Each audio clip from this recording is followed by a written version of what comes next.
Suppose we're given two cubes. The green cube on the left, we'll say, has dimensions a by a by a. The smaller blue cube, we'll say, has dimensions b by b by b.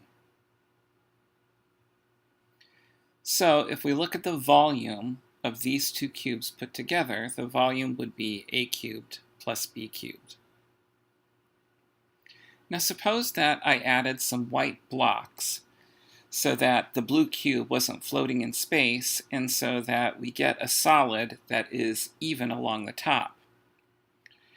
If we look at the left-hand tower that has the large green base, we notice that it has dimensions a by a for the base, and then a height of a plus b. So the volume for the tower on the left is that base, a squared, times the height, a plus b. For the tower on the right that has the small blue cube at the top, again, we have a small square for the base, which is b squared, again multiplied by that height of a plus b. So the volume for this entire 3D shape is a squared times a plus b squared times a plus b. Now let's focus on those white blocks that we added for just a moment. And let's reposition them so that their faces are commensurate with themselves. We notice that we create a rectangular prism that has dimensions a plus b, a, and b. So the volume for this rectangular prism is a plus b times a times b. Let's return to the two towers.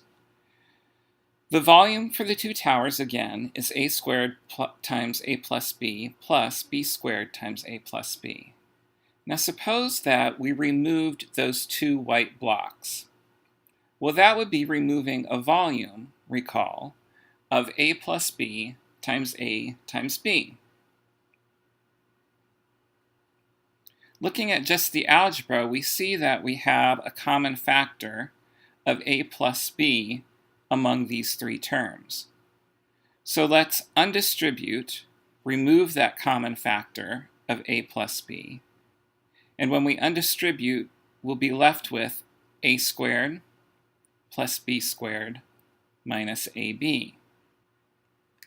Now looking at the trinomial that we get from the factorization, we can take the second two terms in that trinomial and via commutativity rewrite this as the quantity a plus b times the quantity a squared minus ab plus b squared.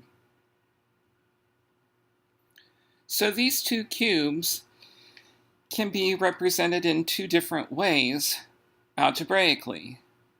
We can look at it as we did at the start, a cubed plus b cubed, but these two cubes are also represented by the quantity a plus b times a squared minus ab plus b squared. We have just shown the sum of two cubes identity, that a cubed plus b cubed can be factored into a plus b times a squared minus ab plus b squared.